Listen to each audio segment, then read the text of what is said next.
This week has been really busy, but I have been thinking about some programming related things this week that I want to talk to you about. But I also need to travel today, so I guess I'll talk to you on the way.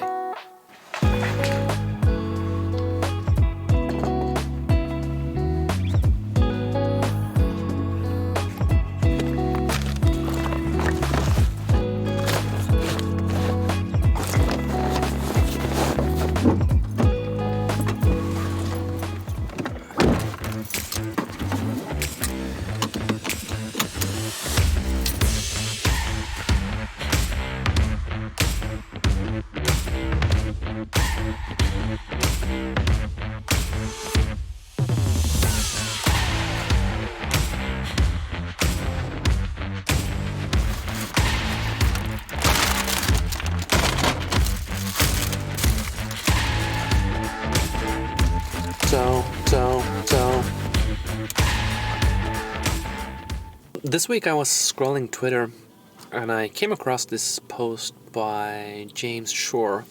And it was a link to a conversation he had for a book club. It was he and Kent Beck talking about evolutionary design. And this got me to rediscover James Shore. I watched one of his Lunch and Learn presentations before, where he covered different topics. And one of the Lunch and Learns that interested me was about testing without mocks. And I watched that one before, but I thought it was interesting, but it didn't really start practicing it. So now when I watched the conversation with him and Kent Beck, I sort of rediscovered what James Shore did before and went back to have a look at it again. And testing without mocks basically means that you're testing all the code with all the dependencies.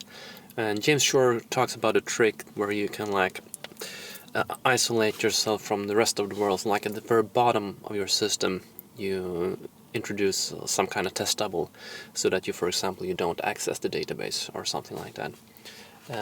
And I think I want to investigate that strategy of testing a bit more because I've felt the problem with mocks where you can test every single piece of the code in isolation, but then when you put it all together, it doesn't necessarily work. So that's the classic picture, all the unit tests pass and then nothing works because the whole has not been tested.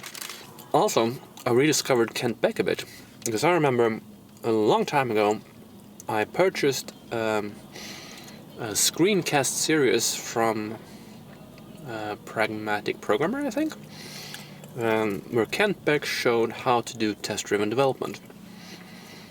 And in that screencast, he was implementing an interface for a key value database. And that database, you talk to the database over a TCP socket. And I remember when I watched that a long time ago, I thought it was a long series. I can't remember how many episodes. I remember I kept waiting and saying when is he going to isolate himself from the database? And he never did, as far as I can remember. So the unit tests required a running database server for them to pass. And I thought, you can't do that. You can't require the unit test to have a running database, right? But so that's the original the original idea of test-driven development as practiced by Kent Beck. I guess he was not that concerned about having tests that access the real database. And I think I need to go back to that and see what it feels like to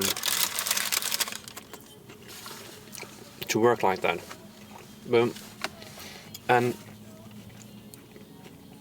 experiment with how do you test a system without using mocks, and what does that feel like? Because I haven't really done it, but I've experienced the problems with mocks. So yeah, it all got me inspired to go back and practice TDD in that fashion.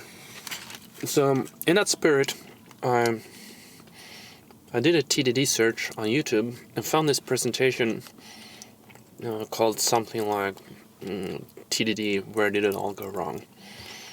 And basically saying that the original ideas that Kent Beck described, they are good, they are solid. And what we're doing now is something else. So this idea of like going back to the root and trying that stuff again because it actually works or is better than what we've got now. So yeah, maybe in the next video I've got time to do some practice of this, and maybe I can do like a screen recording of me trying this style of test-driven development again on some project. I'm thinking you've probably seen me use this command server application to run tests in previous videos, and I think that might be a good candidate for trying this new this approach of test-driven development and testing without mocks. And I'm also interested in using Python doc test so that the test code is more closely close together to the implementation, and like it can serve as a documentation as well.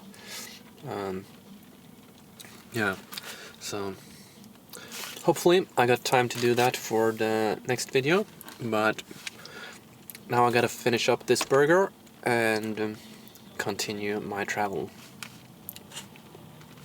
See you in the next video.